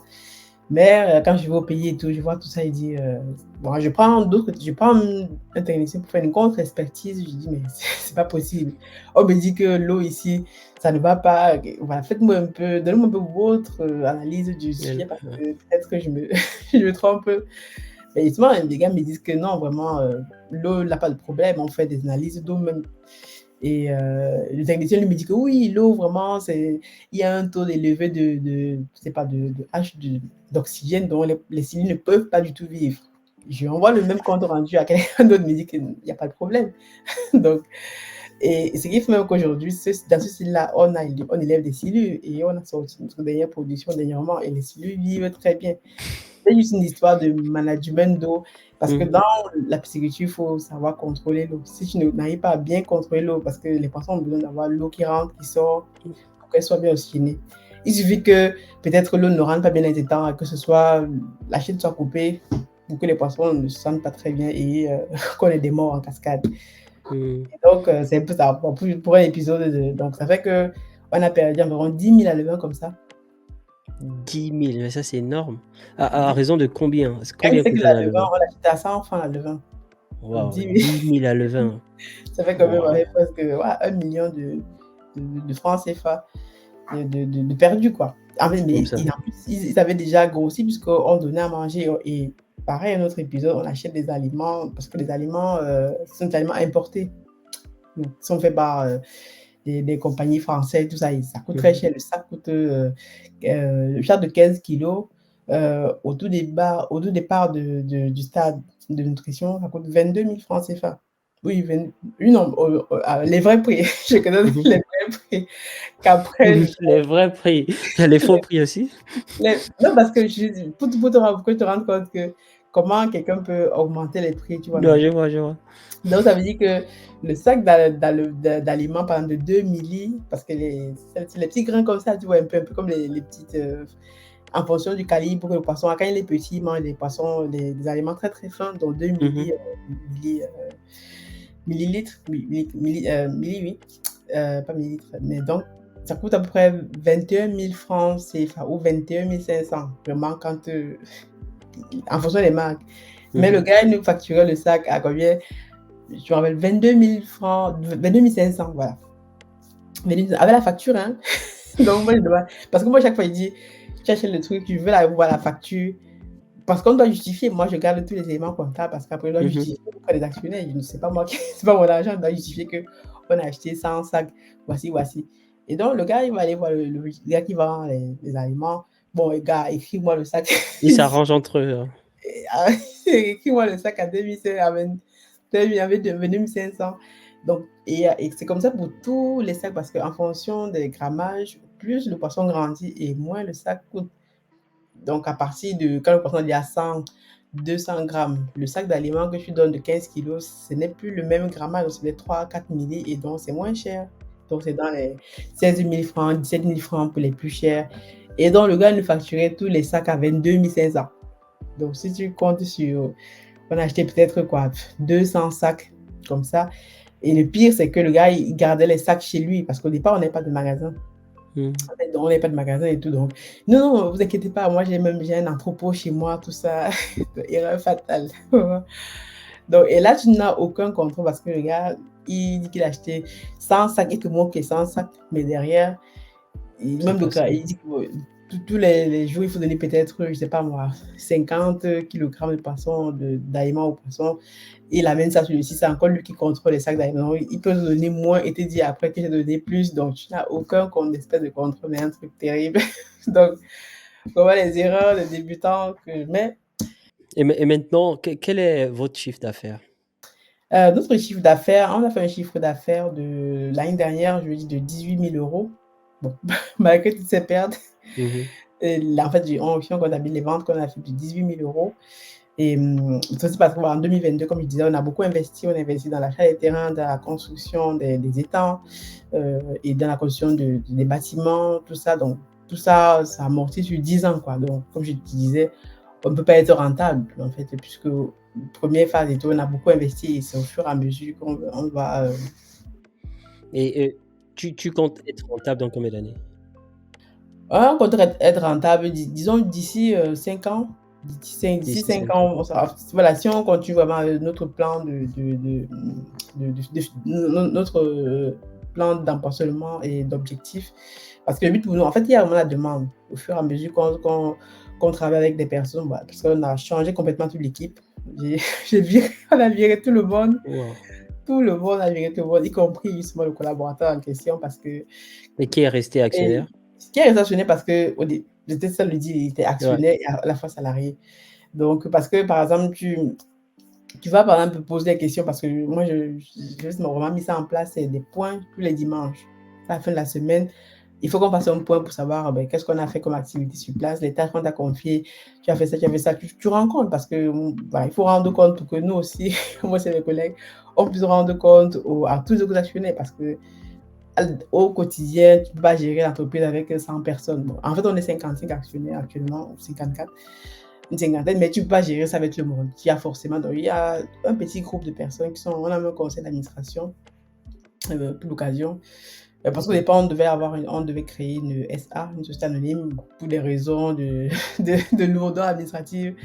On a créé une SARL, mais on a quand même créé un CA parce que il fallait, pour être dans le CA, il fallait avoir un certain nombre d'actions. Parce que pour vraiment sélectionner, quoi, parce qu'il faut toujours sélectionner. Et donc, il fallait avoir 10 actions minimum. Donc, l'action était à 100 euros minimum pour pouvoir investir avec nous. Et donc, toutes les semaines, on fait un point, tout ça, avec le technicien en question, le collègue qui est sur place, qu'est-ce qui s'est passé. Mais on s'est beaucoup rendu compte que, comme tu me disais, qu'est-ce qui n'a pas marché. Quand tu poses des questions à quelqu'un, voilà, voici le travail que je devais faire, pourquoi je n'ai pas fait ça, pourquoi on a un retour, un autre retour peut-être négatif, un retour des choses que je devais faire qui ne marchent pas. Mais le gars va se mettre directement voilà, sur la défensive, non, vous me suivez, pourquoi vraiment vous me cherchez les poux. Tu vois un peu, mais Il y a beaucoup de choses à gérer alors. Ouais. donc tu vois que donc tu ne peux pas, au moment donné, mais tu ne peux pas être en train de chercher comment trouver des solutions et la personne prend toujours les remarques pour sa personne. C'est pas possible. En entreprise, on dit, en entreprise, on est froid. L'entreprise, c'est une entité froide. Même si avant, on était amis, tout ça.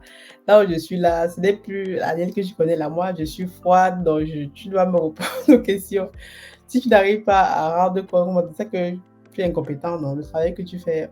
Voilà, tu ne peux pas payer quelqu'un pour faire un travail et derrière, il fait comme si c'était c'était la charité. Bon, bref. Mais est-ce que tu penses que, si tu étais rentré au pays, gérer le business directement au pays, les choses auraient été différentes? Peut-être, je sais pas. Maintenant, on me dit peut-être, je sais pas puisque Peut-être, OK. je l'ai pas fait, mais peut-être que oui, peut-être que, en étant au quotidien sur place, peut-être que tu as des choses que tu peux voir plus facilement que d'autres. parce que tu es à distance. Mais aussi, je me dis, j'ai aussi des retours d'expérience des gens qui sont au pays tous les qui sont au pays, qui gèrent le business tous les jours et qui se Mmh. font voler aussi tous les jours. Donc, Ouais, ouais. c'est vraiment compliqué. C'est sur les personnes, quoi. Aujourd'hui, on travaille les personnes qui sont, je vais dire, honnêtes. Bon, tant qu'ils t'ont pas volé, tu peux Bien sûr. pas. Moi, je pars du principe que tant qu'ils t'ont pas volé, on est toujours sur nos gardes. Mais aujourd'hui, donc on a dû revoir notre façon de gérer, revoir la structure, revoir même comment est-ce qu'on communique avec les différents employés, comment on va payer les personnes, on passe par un comptable, comment on va même recruter les contrats. Donc on a dû revoir un certain nombre de choses. Aujourd'hui, les personnes qu'on a réellement, voilà, je trouve que pour l'instant, ça va. Mais est-ce que le business de la pisciculture est ton seul business actuellement? Et Est-ce que tu as un autre business à part celui-là? non. Non, OK, c'est ton Non, seul en tout business. cas, au pays, c'est ce business-là de pisciculture majoritairement, sur lequel je travaille beaucoup, on va dire, parce Mmh. qu'il faut stabiliser l'entreprise. Mais ici en France, comme je disais, j'ai une première entreprise de e-commerce où je vends sur Amazon, je vends des produits sur Amazon, sur eBay. Et là, dernièrement, on a créé une autre académie justement, Aniel et Tatiana Academy, .com pour, former les personnes. Donc notre première form on a 2 formations actuellement. Une Mmh première mh. sur le e-commerce justement parce qu'on s'est rendu compte que les gens veulent vendre sur Amazon, mais ne savent pas comment faire. Et OK. donc, on les forme là-dessus. On a toute une formation en ligne, pas à pas, pratique, pour, comment tu débutes de zéro à lancer ton premier produit sur Amazon, à générer tes revenus. Ah OK. Parce que hier encore, j'ai eu une interview, justement avec, un expert, de la vente sur Amazon. Mmh. Oui, Heu, oui, c'est vrai qu'aujourd'hui, assez en tout cas, le e-commerce, c'est un domaine, intéressant. Moi, je me suis lancée dessus là-dedans. J'avais pris une formation de Philippe Thibault et ça fait en fait, je vends Philippe sur Simoun est un peu dans tout apparemment. Il est dans la non, mais pisciculture, dans les mais formations, là, la dans psychiatrie, je pense qu'il le fait plus. Là, il mmh, est plus dans la mais je m'en suis rendu compte qu'en fait, les entrepreneurs, à un moment donné, en fait, tu te diversifies. Moi, au départ, j'ai commencé le e-commerce parce que moi, je trouvais ça intéressant et je me disais, justement pendant la période covid, là, tout simplement, je me suis dit: «Voilà, je travaille, j'ai un salaire, j'épargne un peu, je veux aussi investir, je veux investir, faire fructifier mmh mon épargne, apprendre aussi OK. et générer des revenus, quoi». Parce que le but pour moi, c'est de dire: «Voilà, j'apprends à faire, j'acquiers une compétence parce que comment vendre en ligne aujourd'hui, je sais comme je peux vendre n'importe quoi aujourd'hui en ligne, je sais Et comment tu le vends faire. actuellement que sur Amazon Non, et comme je disais, je vends sur Amazon et eBay. et eBay? OK. Oui, donc j'ai une boutique sur Amazon et une boutique sur eBay. Donc j'ai une marque, créée, enregistrée ici en France, sur laquelle je vends mes produits. Donc ça fait depuis 2021 que je vends sur Amazon, hein. Depuis en fait, j'ai créé mon entreprise en 2020, Et ça fin fonctionne 2020. bien? Ça marche bien pour toi? Ouais, ça va, bon, il y a des difficultés, des hauts et Mmh. des bas comme dans toutes les entreprises, mais OK. sinon ça va. Donc on va dire en 2021, j'avais fait l'équivalent de 15 000 € parce que j'avais commencé un peu en milieu d'année. En 2022, j'ai fait 32 000 15 000 €. € de chiffre d'affaires ou de Chiffre d'affaires, bénéfice? oui. Une de De non, chiffre de chiffre d'affaires. d'affaires. OK. De chiffre d'affaires, quoi. De chiffre d'affaires en 2022, j'ai fait 42 000 € de chiffre d'affaires. 42 000 € deuxième année. Oui, oui, et c'est rien. C'est vraiment, il y a des gens qui font 100 000 € de chiffre d'affaires. Mais moi, parce que j'ai une stratégie, moi, voilà, je suis allée sur des produits un peu haut de gamme qui coûtent cher. Ça veut dire qu'au départ, il te faut quand même une mise assez importante et donc je vends, je réinvestis ce que je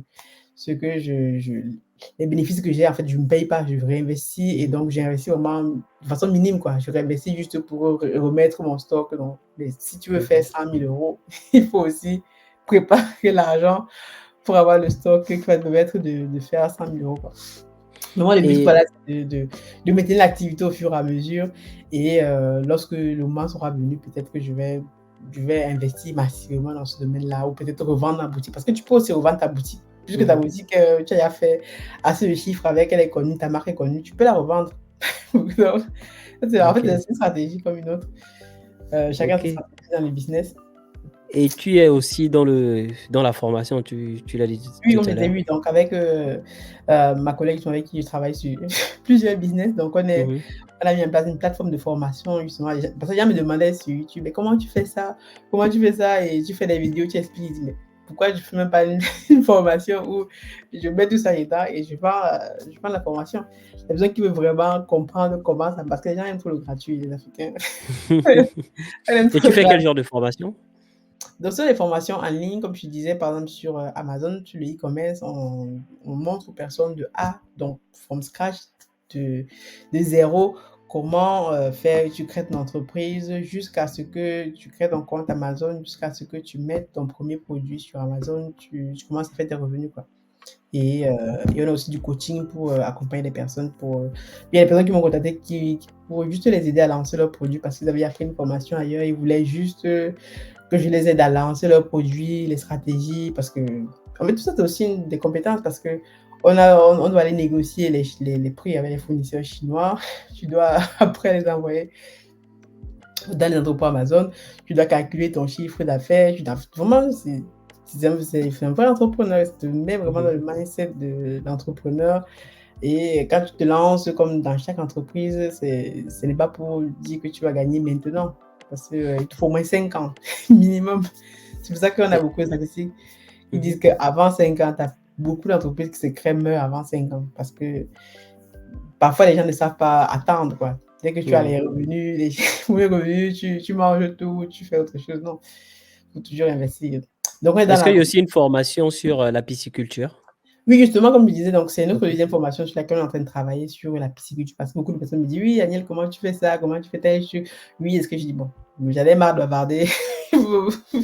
Vraiment, et on est en train de faire préparer une formation, donc qui sera même à la fois en ligne et pratique parce que je me suis dit, moi au départ, j'ai pris une formation, comme je disais au départ, qui était vraiment en ligne et j'ai pas eu de pratique, j'ai pas eu de choses concrètes. Donc, dans la formation, vraiment, on va tout leur donner un petit peu ce que j'ai mis dans le livre, hein. Dans le livre, vraiment, je me suis assise, je, voilà, Investir dans la pisciculture. j'ai vraiment mis, parce que c'est aussi pour ça, je me suis dit, en fait, le livre, c'est aussi une clé, on va dire. C'est une clé parce que c'est un livre, non seulement tu mets ce que tu as sur papier et ça reste, tu restes immortel, on va dire, Ouais.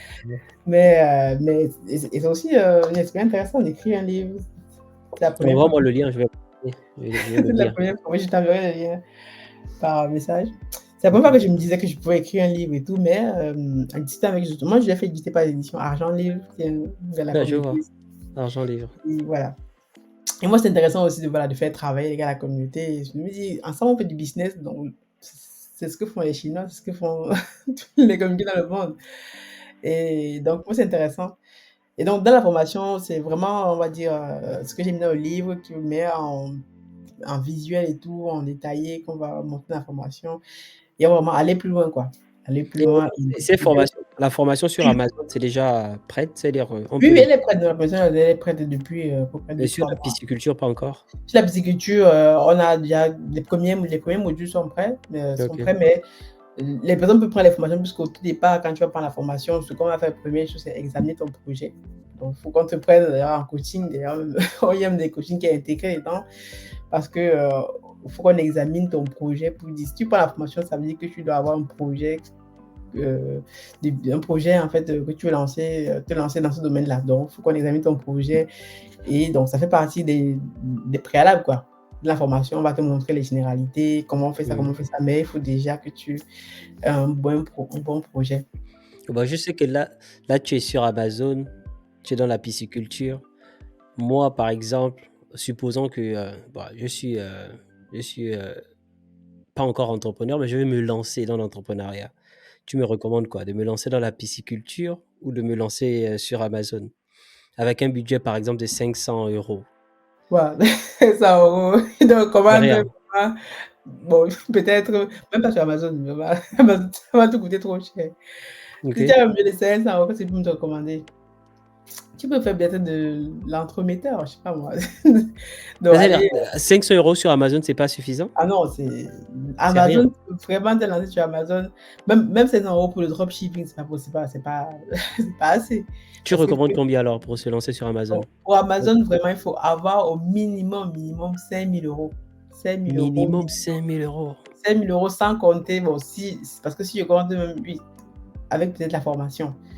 Et la formation, parce que la formation qu'on a sur Amazon coûte, là, on est les prix 2 250 €. Mais ça, ce qui est sûr, c'est qu'on ne peut pas se lancer sur Amazon sans avoir pris une formation. Oui, et voilà, donc ça veut dire que j'ai 2 250 €, donc disons que tu as au moins la moitié qui est la formation et l'autre moitié que tu vas déjà créer ton entreprise et tu vas commencer à tester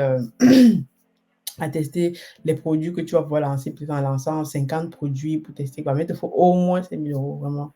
Et encore, comme je disais, la formation, nous l'a mis à ce prix-là. Moi, j'ai À payé plus combien? cher, je 2 250 € actuellement. OK. Et payable en plusieurs fois. Mais j'ai dit, si tu vas avoir d'autres formateurs qui forment sur Amazon, c'est vraiment les prix sont Plus élevé que ça. très, très, très, très élevés. Très, très élevés. Moi, je me suis formée, seulement sur Amazon, c'était 3 000 €, formation que j'ai Mmh. payée, mais aujourd'hui, c'est plus cher. Vraiment, OK. très, très cher, quoi. Et mais sur dans la pisciculture, Mmh mh. on peut se lancer à peu près avec combien? Dans la pisciculture, justement, ça va dépendre du budget que tu as. Ça va dépendre du budget. Je dis, oh, je ne parle même pas de bon, il faut au moment donné que tu te formes. Même si tu prends une formation comme moi, j'avais pris à 500 €, même si tu vas avoir un technicien sur place pour te former, il va te demander de l'argent. Mais déjà, ça va dépendre du budget que tu as parce que dans un premier temps, est-ce que tu veux faire la pisciculture hors sol? C'est la question qu'on me pose souvent. Daniel, comme qu'est-ce que je me lance avec combien? Mmh mh. Je me dis: «Tu as d'abord combien? Quels sont on va dire les actifs que tu as déjà?» Quand je parle d'actifs, ça veut dire que est-ce que tu veux faire la pisciculture hors sol ou en étang? Sachant que hors sol, si tu as par exemple, tu peux faire hors sol, ça veut dire que tu as un terrain vague ou un entrepôt ou alors un hangar chez toi au pays, mais il faut que tu aies déjà peut-être un puits. Donc il faut que tu prépares le les sous pour creuser un puits et pour voir s'il faut remonter de l'eau, quoi, tu vois? Il faut mettre une pompe, il te faut un groupe Mmh. électrogène. Nous, au pays, on coupe la lumière tout le temps. Donc il faut si tu utilises l'énergie, du pays, beh, sache que parce que quand tu te lances dans la pisciculture hors sol de façon, on va dire, production massive, il faut que tu aies les pompes qui tournent de façon continue pour, voilà, faire entrer l'eau des étangs, oxygéner l'eau, quoi, puisque en fait, les poissons sont dans un dans Mmh. un bac et ils mangent et c'est dans la même eau en fait, qu'ils font leurs besoins. Donc ça veut dire qu'il faut oxygéner l'eau tout le temps, tout le temps. C'est pour ça que moi j'ai choisi la pisciculture en étang. Parce en étang, j'ai pas besoin en fait, je travaille majoritairement où il y a près d'un cours d'eau. Donc près d'un cours, ça Mmh. veut dire qu'on va juste dévier un peu le cours en fait, le lit du cours d'eau pour alimenter nos étangs et l'eau ressort de l'autre côté. Donc c'est pour ça que nous on travaille proche dans les marécages, je peux Donc dire. je comprends bien que investir dans la pisciculture est beaucoup plus, on va dire, va demander beaucoup plus d'argent Oui, ça peut que demander beaucoup plus. Je t'ai dit, nous, le projet au départ, comme je t'ai dit au départ, les investissements qu'on a fait, on était à aussi tout chiffré en un an, peut-être 50 000 € parce que déjà tu vas creuser. Bon, on va dire qu'on a aussi fait beaucoup d'erreurs, mais c'est vraiment il te faut au minimum, j'ai dit aujourd'hui, si tu veux peut-être lancer un projet piscicole au pays, il te faut au moins 10 000 € pour être vraiment sécurisé. Ça veut dire que tu vas, bon, peut-être que tu n'as pas de terrain, tu vas peut-être louer un terrain. Je ne sais mmh. pas si tu vas peut-être louer. Nous, au départ, on louait même le marécage du collègue en fait en question. Donc quand on commence à travailler, on a loué le marécage, Mmh. disons, 20 000 francs le mois. Donc pour OK. avoir, voilà, le droit d'utiliser quand même cet espace pour ne pas venir être embêté, de façon continue, parce que les gens ont payé, oh, c'est comment ça se passe, quoi. Donc je dirais qu'il te OK. faut au moins 10 000 € pour démarrer et dire que tu es disons que sur un an pour dire que tu es safe parce que tu vas dire que je commence avec peut-être 5 000 à levain, 10 000 ou 10 000 à levain et je fais ça, voilà, après je vais chercher les clients, tout ça. Donc pour mettre tout ça en place, c'est pour ça que je recommande aux gens de ne jamais se lancer tout seul dans ce domaine, tu vois? Donc si tu as un OK. projet, cherche, une ou 2 personnes autour de toi avec qui vous pouvez mutualiser les fonds, vous pouvez, parce que ça va te permettre non seulement de réduire le risque, mais aussi en termes de mindset, en termes de façon de penser. Donc cherche les gens qui ont des compétences différentes parce que les gens veulent tous se mettre en business avec les gens qui ont les mêmes compétences qu'eux. Mais ça ne marche pas comme ça. Là, il faut Mmh. moi, par exemple, voilà, je suis gérant de l'entreprise, j'ai des compétences peut-être en gestion, en management et je mets les personnes qui ont des compétences en négociation, en tout. Donc ce qui fait qu'on se partage les rôles dans l'entreprise, tu vois? Mmh. Il y a des personnes qui s'occupent des finances, d'autres qui va s'occuper de ça, l'autre qui est plus pointu sur ça et pour prendre une décision, je prends jamais de décision tout seul. Quand je prends une Ouais. décision, j'ai un petit collège de personnes que je consulte toujours pour prendre une décision et c'est toujours la majorité qui gagne. Si on est tous d'accord pour prendre une décision, alors on prend une décision, tu vois? Parce que peut-être que l'analyse que j'ai est peut-être biaisée ou alors je n'ai pas vu tous les paramètres, qu'il y a quelque chose qui m'a échappé et c'est pour ça que c'est intéressant d'avoir une ou deux personnes qui ont le même mindset que toi, je précise, Mmh. même mindset, la même vision, toujours, moi je communique toujours la vision. Si tu n'as pas la même vision que moi, c'est pas la peine de venir travailler parce que dedans, il faut être patient. Les gens qui viennent là, qui vous disent que je veux gagner de l'argent tout de suite, non. Vraiment, Ça ne va marche pas jouer comme ça. au loto, va jouer au loto, va investir là où tu veux, mais quand on est dans le business, ce que beaucoup de personnes ne comprennent pas, c'est qu'il faut être patient. Pour vraiment, tu as le temps de faire des erreurs comme on a fait nos erreurs, on va apprendre des erreurs. Et tout le monde qui est dans le business fait des erreurs. Il y a des gens qui lancent 3, 4 entreprises et la cinquième entreprise est rentable et c'est ça qui devient millionnaire, mais Et surtout, il faut pas abandonner. et voilà, Ouais. surtout ne jamais abandonner, never give Mmh. up. Parce que si tu abandonnes à la quatrième entreprise, alors que l peut-être que tu étais en train de gagner quoi, tu savais pas. C'est Mmh. parce que tu as abandonné avant de savoir que tu aurais pu réussir. Donc surtout, moi je n'abandonne jamais non. Je n'abandonne jamais, je vais toujours chercher une solution justement comme actuellement. On cherche des solutions justement pour, relancer l'entreprise, pour, redynamiser l'entreprise, rechercher des fonds pour nous permettre d'avoir la de parce qu'on a une vision qu'on veut Mmh mh. implémenter et donc cette Mmh. vision-là ne nous quitte pas et donc voilà, on cherche plus ou moins des partenaires pour nous accompagner dans dans cette vision-là. Oui, Alors, c'est pas facile. hem, pour Oui. terminer, parce que tu es maman, Mmh mh. tu es mère, tu as un mari, Oui. tu as beaucoup de business. Comment tu fais tout Oui. ça? Et tu en même temps, tu as un boulot à temps plein, Oui, oui, oui, effectivement. full time job. Mais comment Full tu time fais tout job. ça? Comment ça se Ah passe? mais je Comment tu arrives ah à mais gérer? je veux dire mais je veux dire que c'est, on va dire, l'organisation et beaucoup de travail, on va dire. Il y a les semaines où je dormais pas assez, quoi, on va dire. Ça veut dire Mmh. que toute cette semaine où parfois comme je t'ai dit à 21h30 parce que c'est là où voilà, je sais que les enfants dorment déjà, le petit dort déjà et il y a un jour en semaine où je réserve un jour en semaine à la famille et tout et les autres jours, par exemple, quand j'écrivais mon livre là, quand je me levais en fait, je dormais par exemple à minuit, par exemple, parce qu'il fallait que j'écrive le manuscrit. Je me levais à 6 heures pour continuer d'écrire. J'écrivais même. En fait, tu utilises tout le temps que tu as disponible pour travailler. C'est Mais une tu question écris de. le livre pendant que tu gérais ton business de pisciculture? Et oui, bon, j'ai écrit le livre, il est sorti en fait, il est sorti en juillet dernier, donc je l'ai écrit. En fait, le challenge, c'était quoi avec Argent Lit? C'est d'écrire un livre en 28 jours. Donc, c'était Waouh! à 28, donc c'est le challenge en fait.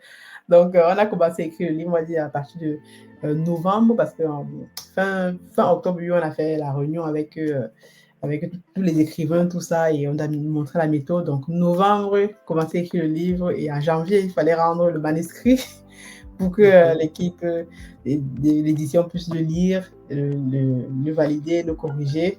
Mmh. Et en même temps, j'étais enceinte. Waouh! Vous êtes une Donc, superwoman alors.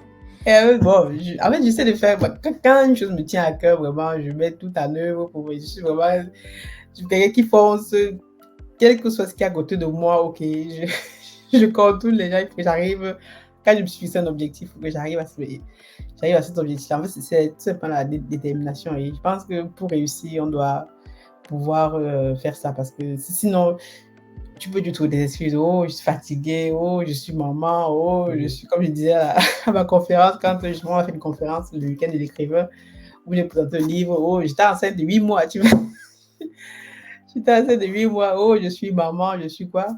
Mais parce que derrière, je me suis fixé un objectif à atteindre.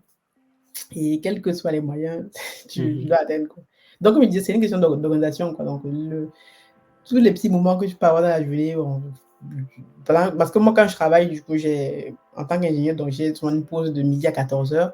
Et Mmh. c'est à ce moment-là que je profite, par exemple, pour faire mes calls, si j'ai les calls à faire, si j'ai les machins, si j'ai les trucs à Waouh! faire entre midi et 2. Et donc, le soir, par exemple, je récupère le matin, je dépose la petite à l'école, je vais au boulot. Et le soir, c'est mon mari qui la récupère. Donc, je rentre à la maison, je fais à manger. Donc, à partir de 21h30, moi, je commence je commence à travailler sur mes trucs. Après que les enfants soient au lit et mon mari fait autre chose. Et il y a un jour, on se retrouve, car on se retrouve. Et après, donc, après le matin, quand j'ai les choses que je dois faire très, très rapidement, avant que les enfants ne se réveillent, je me lève à 6 heures, parfois 5 heures. Je fais ce que j'ai à faire avant que les enfants se réveillent pour aller à l'école. Plus voilà. Donc, en fait, La routine va comme maintenant avec 2 enfants, ça ça va être encore, un peu plus, mais je pense que Wow. parce que je me suis dit: «J'ai un objectif de prendre ma retraite justement à 45 ans», tu vois? Mmh.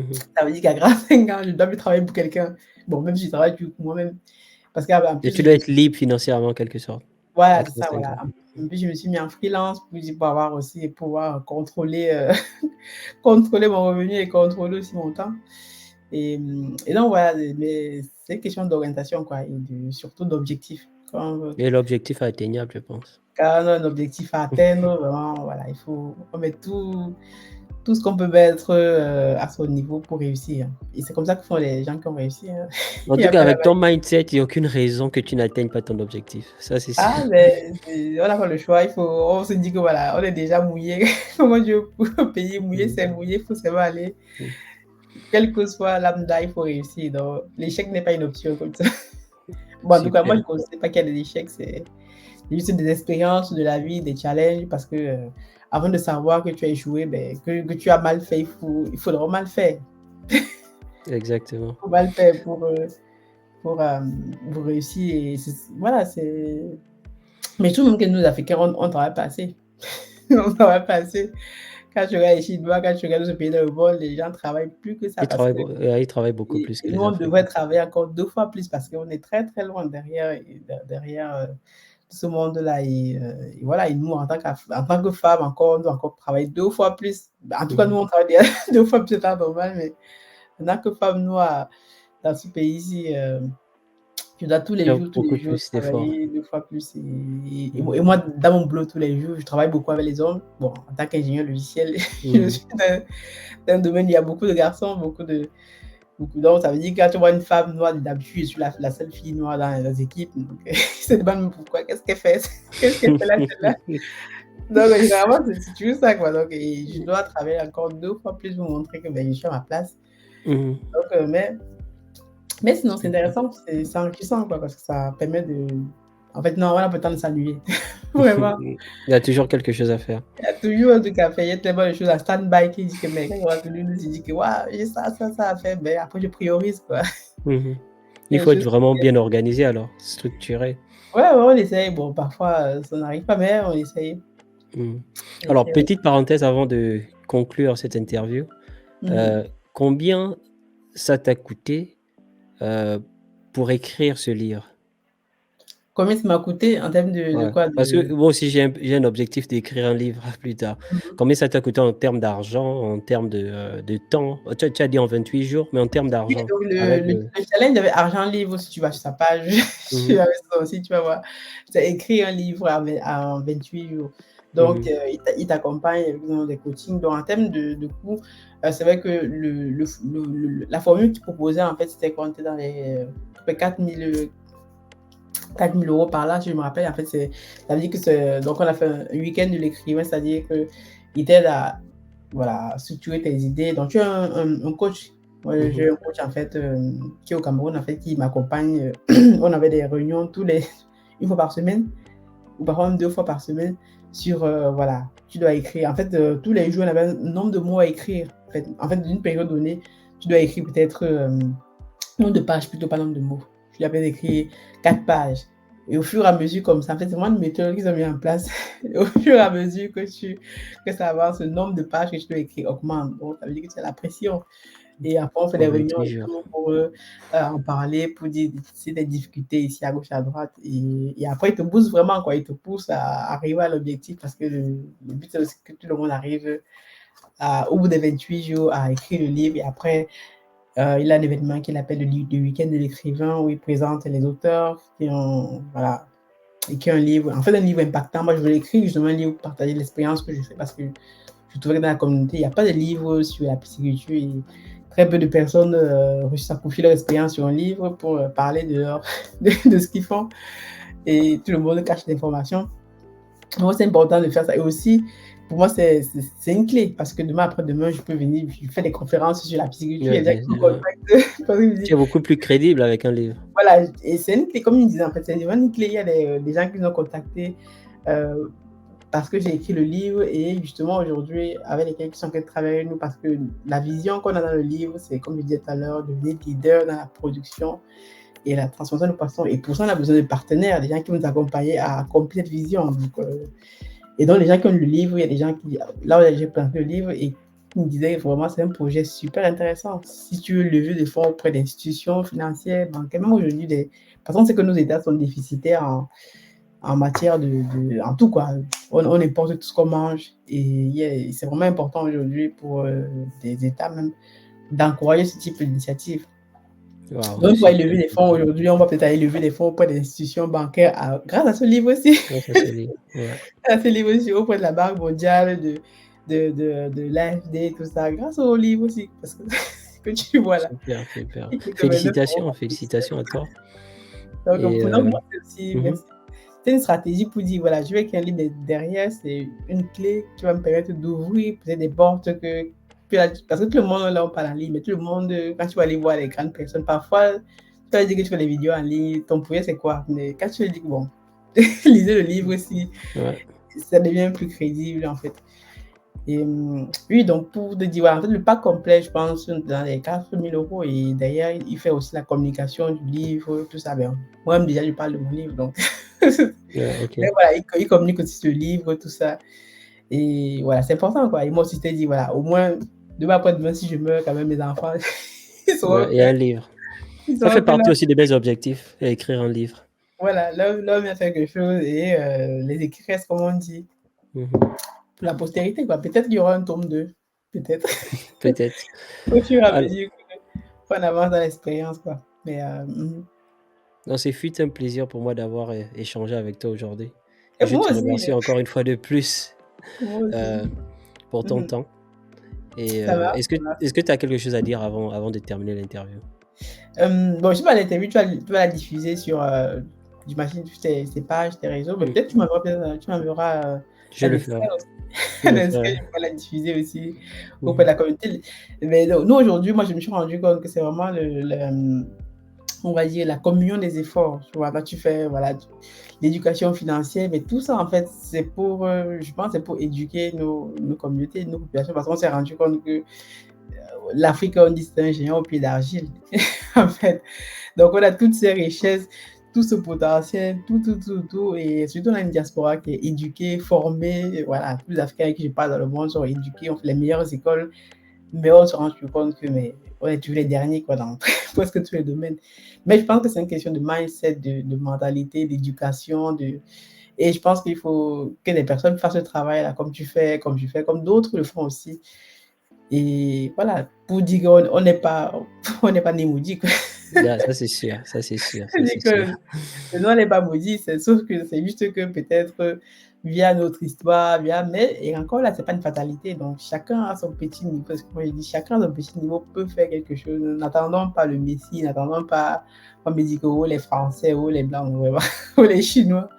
Vraiment, je pense qu'aujourd'hui, si chaque Africain atteint un niveau d'éducation, ils sont éduqués, mais un mindset pareil, je pense que la génération de demain, ne se laissera plus peut-être, piétiner par par les autres, quoi et on doit Ouais. s'affirmer, on doit être fier de nos origines, quoi et en tout cas, moi, c'est ce que je dis, c'est ce que je dis à mes mes enfants aussi, que vous êtes africains d'abord, donc même si ici, là et voilà. Merci, merci, merci. En tout cas, Alors, merci à toi, c'était un plaisir.